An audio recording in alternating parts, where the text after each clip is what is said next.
Hello everyone, this is Mahesh Soni, director Mahindra law institute. आज की video में हम लोग इंडियन पिनल कोड की धारा नंबर 97 से आगे सेक्शन को कवर करेंगे। उस धारा पे जाने से पहले मैं आपको इन्फॉर्म कर देना चाहूँगा कि हम लोग कल सुबह 10 बजे से यानी कि 28 नवंबर 2022 को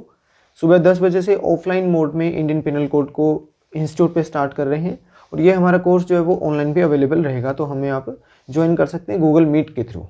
तो मिलते हैं कल सुबह 10 बजे। आज की जो वीडियो है सेक्शन नंबर 97 से आगे डील करेगी। तो देखिए, सेक्शन 96 के अंदर मैंने आपको क्या बताया था कि प्राइवेट डिफेंस के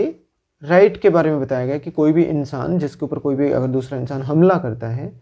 या फिर उसकी प्रॉपर्टी पे कब्जा करने की कोशिश करता है या फिर उसको लूटने की कोशिश करता है, तो उस केस के अंदर उस पर्सन के पास प्राइवेट डिफेंस का राइट अवेलेबल होता है और उसके अंदर अपनी प्रॉपर्टी या फिर दूसरे पर्सन की प्रॉपर्टी और खुद की बॉडी और दूसरे की बॉडी को बचाने का राइट रहेगा, जो कि एक जनरल प्रोविजन था। धारा 97 आपकी जो है 97, वो क्या बात करती है? Right of the private defence of the body and the property. General section आपका सिंपल सी लैंग्वेज के अंदर लिखा है, every person has a right subject to the restrictions contained in section 99 to defend. अब देखिए 99 के अंदर एक प्रोवाइजो आपका डाला गया है। एक तरीके से देखा जाए तो इस पूरे चैप्टर की एक्सेप्शन मानी जाती है सेक्शन नंबर 99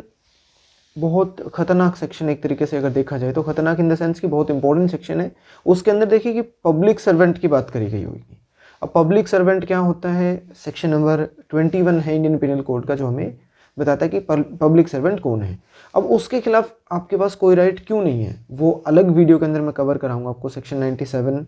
98 आज की वीडियो के अंदर कवर करेंगे। सेक्शन 99 जो है पूरे चैप्टर की एक्सेप्शन है, जिसके ऊपर डिटेल में एक कंप्लीट वीडियो बनेगी, तो उसके लिए मैं अलग से वीडियो बना दूंगा, जल्दी ही आपको वो अवेलेबल हो जाएगी। देखिए सेक्शन 97 क्या बोलता है, every person has a right subject to the restriction contain in section 99 to defend. मतलब हर एक पर्सन का राइट रहेगा सेक्शन 99 के अंदर दिए गए प्रोविजो को ध्यान में रखते हुए।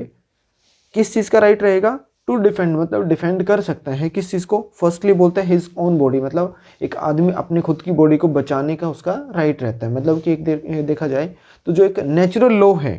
वो आपका क्या बोलता है, मतलब फर्स्ट लॉ ऑफ नेचर अगर हम बात करेंगे तो वो यही बोलता है कि सेल्फ प्रिजर्वेशन। तो सेल्फ प्रिजर्वेशन के अंदर आपकी पहले नंबर पे आती है बॉडी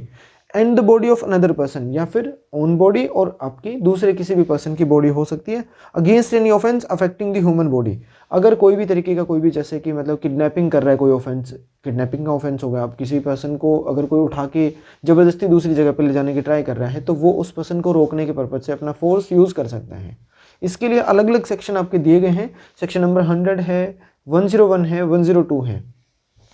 इन अलग अलग सेक्शंस के अंदर ये चीज़ें बताई गई हैं कि कब एक इंसान अपनी बॉडी को सेव करने के पर्पज से सामने वाले पर्सन के अटैक के ऊपर अपना इतना अटैक कर सकता है कि वो उसकी डेथ भी भले ही कोज क्यों ना कर दे, उसको प्राइवेट डिफेंस के हिसाब से उसको एक्सेप्शन मिल जाएगी। मतलब कुछ ऐसे ऑफेंसेस होंगे, 100 के अंदर वो लिस्ट दे रखी है, तो उसके अंदर बोलता है कि उन सिचुएशन के अंदर एक आदमी अपने आप को बचाने के लिए सामने वाले एग्रेसिव पर्सन की डेथ कोज भी कर सकता है। फिर एक सेक्शन आपका 101 है अगला, जिसके अंदर बोलता है कि आप डेथ को छोड़ के कोई भी दूसरा कोई भी ऑफेंस कर सकते हो। मतलब डेथ तक का आपका राइट नहीं है, डेथ के अलावा आप उसको इतना फोर्स यूज़ कर देना है अपने कि जिससे कि आप अपने आप को बचा पाओ। तीसरा सेक्शन आपका 102 आपका बोलता है कि आपका ये जो राइट है ये कब स्टार्ट होगा और कब ये ख़त्म हो जाएगा। मतलब इसकी कमेंसमेंट कब होगी राइट ऑफ प्राइवेट डिफेंस की, और ये एंडिंग कब हो जाएगी। ये आपके प्राइवेट डिफेंस दिए गए हैं बॉडी को लेके। तो ये फर्स्ट क्लोज था आपका 97 के अंदर कि एक आदमी अपनी बॉडी और दूसरे की पर्सन की किसी की बॉडी को बचा सकता है सामने वाले किसी भी पर्सन के ऑफेंस से।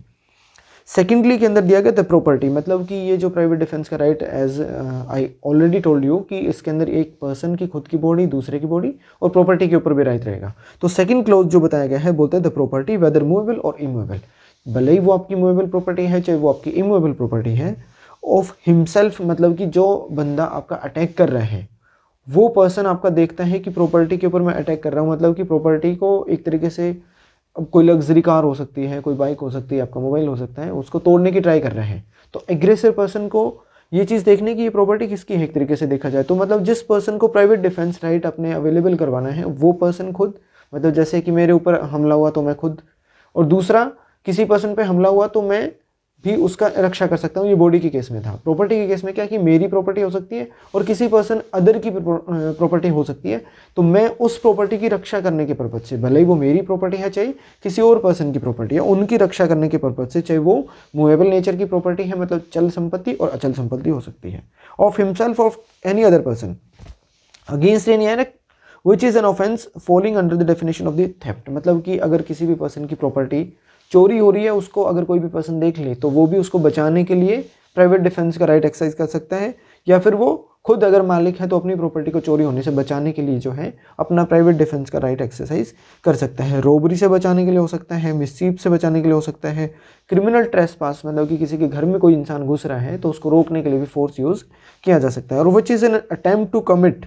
थेफ्ट, रोबरी, मिसचीफ और क्रिमिनल ट्रेसपास, या तो ये ऑफेंस कर रहा हो या फिर इनको करने के वो अटेम्प्ट कर रहा है, उस टाइम पे भी आपका राइट रहेगा कि आप अपनी खुद की प्रॉपर्टी और किसी और पर्सन की प्रॉपर्टी को सेव करने के पर्पज से अटैक कर सकते हो। ये सेक्शन नंबर आपका 97 दिया गया है जो जनरल क्लॉज की बात करता है, एक जनरल सा क्लॉज है। उसके बाद सेक्शन नंबर 98 आता है। अब देखा ये जाएगा कि जिस पर्सन ने अटैक किया है वो पर्सन अगर अनसाउंड माइंड का हो तो क्या जिस पर्सन के ऊपर हमला हुआ, मतलब जो हमले का विक्टिम है, अगर वो इनसेन नहीं है, सेन पर्सन है, बिल्कुल साउंड माइंड का है, और जिसने हमला किया वो अनसाउंड माइंड का इंसान है, तो क्या उस केस के अंदर भी आपको राइट रहेगा? मतलब क्या पागल व्यक्ति जो आपके ऊपर हमला कर रहा है उसके खिलाफ भी आपको इतना ही प्राइवेट डिफेंस मिलेगा जितना कि एक जो साउंड माइंड का पर्सन हमला करता तो मिलता है? इसके ऊपर एक सेपरेट वीडियो मैंने पहले बनाई हुई है, आप प्लेलिस्ट के अंदर वो भी देख सकते हो। तो जनरली ये सेक्शन 98 आपका इसी के बारे में बात करता है, right of the private defence against the act of the person of unsound mind. Unsound mind के व्यक्ति के एक्ट के खिलाफ आपका प्राइवेट डिफेंस कैसा होगा? क्या एब्सोल्यूट होगा जितना कि एक सेन पर्सन के खिलाफ होता है? ये सेक्शन आपका 98 बोलता है। तो ये जो सेक्शन है वो आपका राइट टू प्राइवेट डिफेंस जो है वो प्रोवाइड करवाता है a person against those act also which entails no criminal liability due to some disqualification of the offender. मतलब कि अगर कोई भी पर्सन ऐसा है जो कि किसी डिस्क्वालिफिकेशन की वजह से अगर कोई भी वो ऑफेंस भी कर देता है तो उस डिस्क्वालिफिकेशन की वजह से वो एक्सेप्शन के अंदर आ जाएगा। जैसे कि इंटॉक्सिकेटेड पर्सन है, एक्सीडिंग एक लेवल की उसने इंटॉक्सिकेशन किया हुआ है या फिर उसने ड्रिंक कर रखी है, उसको होशावासी नहीं है कि वो कर क्या रहा है या फिर नेचर ऑफ द एक्ट के बारे में उसको नॉलेज नहीं है, उसके बाद अगर वो कुछ एक्ट करेगा, या फिर वो पर्सन आपका अनसाउंड माइंड की वजह से उसने कोई एक्ट कर दिया, तो उस टाइम पे क्या होगा, उसको एक्सेप्शन मिल जाएगी, जैसे कि जनरल एक्सेप्शन के पार्ट के अंदर दिया हुआ है। तो ये सारी जो चीज़ें आपकी, जैसे सेक्शन 84 आपका डील करता है इंसैनिटी के रिगार्डिंग, लीगल इंसैनिटी है, या फिर आपका सेक्शन 85 और 6 इंटॉक्सिकेशन है, तो इस तरीके के जो पर्सन्स होंगे ऑफेंस करेंगे उनको तो वैसे ही जनरल एक्सेप्शन में आ गए। और दूसरा, जिसके ऊपर उन्होंने हमला करा, अगर वो इस तरीके से अटैक ही नहीं कर पाए कि ये तो पागल है इसके ऊपर क्या हमला करना, तो वो विक्टिमाइज हो जाएंगे। अब उनको तो नुकसान हो जाएगा, अब जिन्होंने नुकसान करा उनको वैसे ही सजा नहीं होनी है, तो आप फिर मतलब कि उनके एक्ट को आप भुगतान करोगे, ऐसा नहीं होगा। सेक्शन 98 जो है उनके राइट को कहीं तक प्रोटेक्ट करता है। सेक्शन 98 बोलता है when an act which would otherwise be a certain offence. अब सीधी सी बात बोलता है कि अदरवाइज तो वो एक सर्टेनली मतलब कि 100% श्योरली वो ऑफेंस होना ही था, इज नॉट द ऑफेंस, लेकिन वो ऑफेंस नहीं होगा by the reason of the youth, या तो मतलब कि इतना माइनॉरिटी की वजह से किसी ने कोई एक्ट किया तो वो ऑफेंस होने वाला नहीं था। जैसे सेक्शन नंबर 82 है, 83 आपका फॉल करता है, तो वहाँ पे बोला गया 0 से 7 के लिए कोई ऑफेंस नहीं होगा। 7 to 12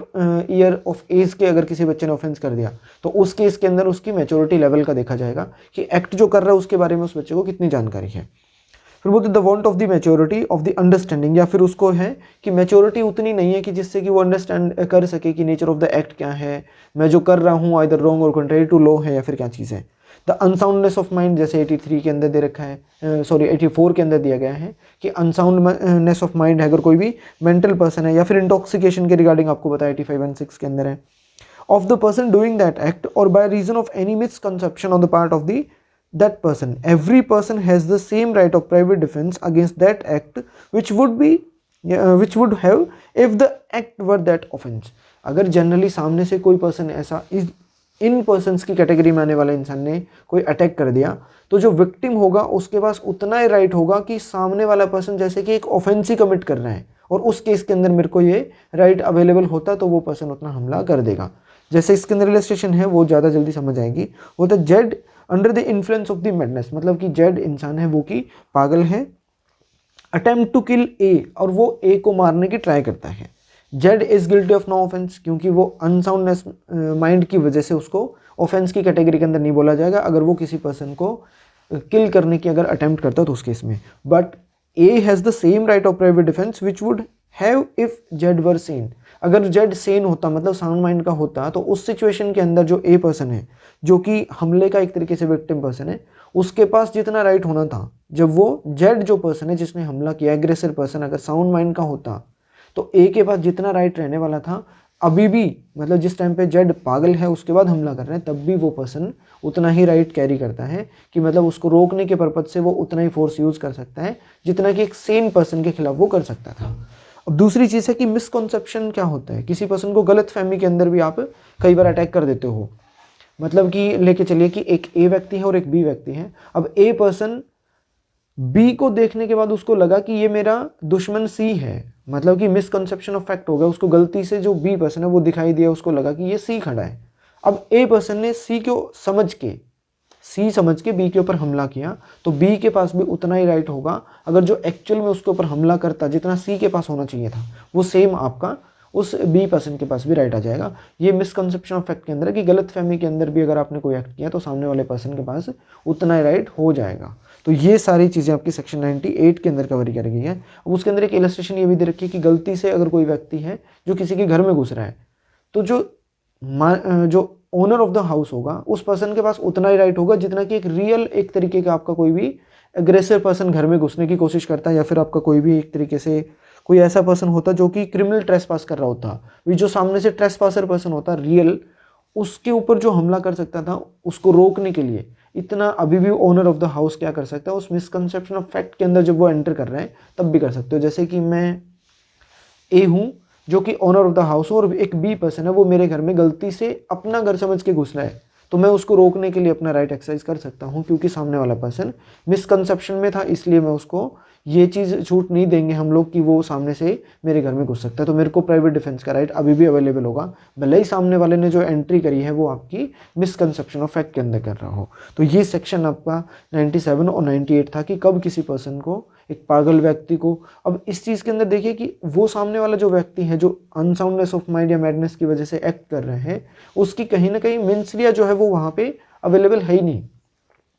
मेंसरिया होता तो भी आपके पास क्या होता, प्राइवेट डिफेंस का राइट अवेलेबल होने वाला था। अब मेंसरिया नहीं है तब भी आपके पास क्या है, राइट अवेलेबल हो जाएगा। तो जनरली कुछ क्वेश्चंस पूछे जाते हैं कि क्या सामने वाले पर्सन ने बिना मेंसरिया के अगर एक्ट कर दिया आपके ऊपर, तो क्या आपके पास प्राइवेट डिफेंस का राइट आज भी अवेलेबल रहेगा? तो इसका आंसर एब्सोल्युटली यस रहेगा, और रेफर कर सकते हो सेक्शन 98 को, जिसके अंदर बोला गया है कि अनसाउंड माइंड पर्सन है उसके पास कोई मेंसरिया होता नहीं है, इंटेंशन उसकी होती नहीं है, तो उसके खिलाफ भी आपका प्राइवेट डिफेंस का जो राइट है वो अवेलेबल होता है। तो ये आपका सेक्शन 98 था। अलग वीडियो बनाऊंगा 99 की, जिसके अंदर एक डिटेल्ड आपकी सेक्शन 99 के अंदर बताया जाएगा कि कब किस पर्सन के खिलाफ आपका राइट जो प्राइवेट डिफेंस का वो अवेलेबल नहीं है। तो वीडियो अगर अच्छी लगे तो वीडियो को शेयर कर देना, जानकारी अच्छी लगे तो चैनल को सब्सक्राइब जरूर करके जाना है, ताकि आने वाली जितनी वीडियोस हैं उसका नोटिफिकेशन आपके पास जरूर मिल जाए। और जो